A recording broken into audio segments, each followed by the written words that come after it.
বন্ধুরা, বাড়িতে তো অনেক বেগুনের ভর্তা খেয়েছেন। এই রকমভাবে একদিন বানিয়ে খেয়ে দেখুন বেগুনের চোখা। খেতে কিন্তু দারুণ লাগে।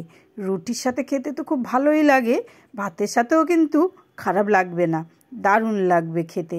নমস্কার বন্ধুরা, সাহাবাড়ির রান্নাঘরে আপনাদের সবাইকে স্বাগত। আমি শম্পা সাহা। আজকের বানাবো বেগুনের চোখা। তাহলে চলো দেখে নিই রেসিপিটা। আমি এখানে একটা বড় সাইজের বেগুন নিয়েছি। তোমরা চাইলে ছোট ছোট সাইজের বেগুনেও করতে পারো, ছোট বলতে মিডিয়াম সাইজের বেগুনেও করা যায়। এখানে আমি কিন্তু বেগুন আজকে পোড়াবো না, বেগুন না পুড়িয়ে দেখাবো তোমাদের বেগুনের চোখাটা কিভাবে করি। বেগুনটা ভালো করে ধুয়ে নিয়েছিলাম, নিয়ে বেগুনটা ভালো করে লম্বা করে কেটে নিলাম। দেখলাম পোকা নেই। এখানে দুটো আমি টমেটো নিলাম মিডিয়াম সাইজের। টমেটো দুটো মাঝখান থেকে কেটে নিলাম। আর কতগুলো কড়াইশুঁটি নিয়েছি, কড়াইশুঁটিগুলোও কিন্তু আমি ভালো করে ধুয়ে নিয়েছি। নিয়ে এদিকে একটা প্যান বসিয়েছি, প্যান বসিয়ে তার মধ্যে সর্ষের তেল দিয়েছি। সর্ষের তেল দিয়ে দিলাম বেগুনগুলো, তারপরে দিলাম টমেটোগুলো। এই বেগুন, টমেটো, কড়াইশুঁটি সব এইভাবে চারিদিকে সুন্দর করে সাজিয়ে দেব। আর গ্যাসের ফ্লেমটা কিন্তু কমিয়ে রাখবো। আর এখানে আমি ককোয়া রসুন দিয়ে দেব। এখানে রসুনের পরিমাণটা কম দেব। আপনারা যদি কেউ বেশি খেতে পছন্দ করেন রসুন, তাহলে বেশি দিতে পারেন। আমি এখানে 4-5 কোয়ার মতো রসুন দিয়ে দিলাম। দিয়ে এটা আমি ঢেকে দেব। গ্যাসের ফ্লেমটা কিন্তু আমি কমিয়ে রেখেছি। 5 মিনিট পরে ঢাকনাটা খুলে নিলাম। নিয়ে আমি অল্প পরিমাণে নুন দেব, যাতে বেগুন, কড়াইশুঁটি, টমেটো ভালোভাবে সেদ্ধ হয়ে যায়। দিয়ে আবার ঢেকে দিলাম। ঢেকে দিয়ে আবার 5-7 মিনিট পরে ঢাকনাটা খুলে নিলাম। নিয়ে এবারে বেগুনগুলো উল্টে দেব, কারণ বেশিক্ষণ থাকলে যদি বেগুন পুড়ে যায়। তাই বেগুন, টমেটো সবগুলোই ভালো করে উল্টে দিলাম, যে ওই পাশটা লাল লাল হয়েছে নাকি। দেখো হালকা হালকা লাল লাল হয়েছে। তারপরে আমি আবার ঢেকে দেব, যাতে সবগুলো ভালো করে সেদ্ধ হয়ে যায়। ঢেকে দিলাম। তারপরে আমি আরও 8-10 মিনিট পরে আমি খুলে নিলাম ঢাকনাটা। দেখো সবগুলো লাল লাল করে ভাজা হয়ে গেছে। আমি এবারে তুলে নিলাম বেগুন, টমেটো, কড়াইশুঁটি সবগুলো তুলে নিলাম। কড়াইশুঁটিগুলো কিন্তু খুব সুন্দরভাবে গলে গেছে, একদম নরম হয়ে গেছে। সবগুলো তুলে নিয়ে একটু ঠান্ডা হতে দেব। দিয়ে তারপরে আমি বেগুনের খোসাগুলো ছাড়িয়ে নেব। বেগুনের গায়ে যে পাতলা খোসাটা থাকে সেগুলো এইভাবে ছাড়িয়ে দেব।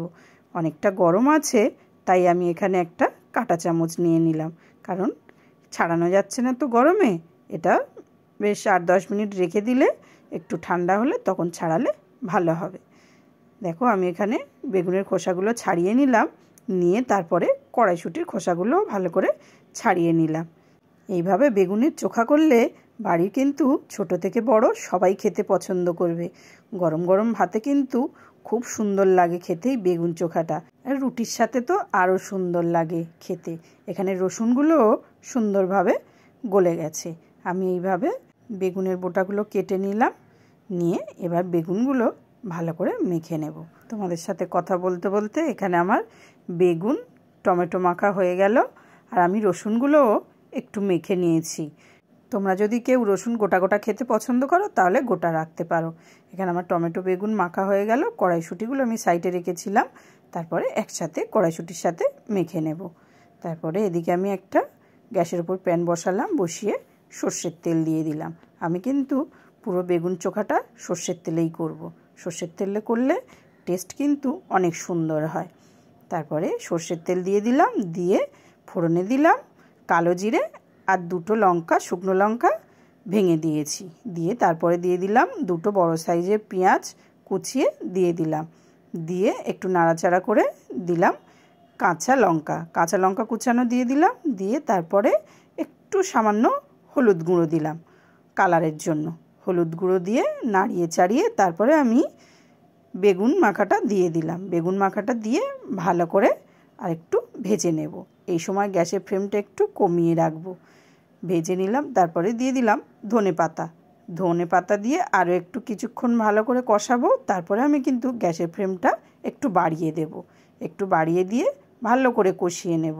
আর একটু দিয়ে দিলাম পরিমাণ মতো নুন। আমি যেহেতু আগে নুন দিয়েছি, ওই জন্য আমি অল্প করে নুন দিলাম। নুনটা যে যার টেস্ট অনুযায়ী দেবে, যে যেরকম খায়, অনেকে কম নুন খায়, অনেকে বেশি খায়। হয়ে গেছে এখানে আমার বেগুন চোখা।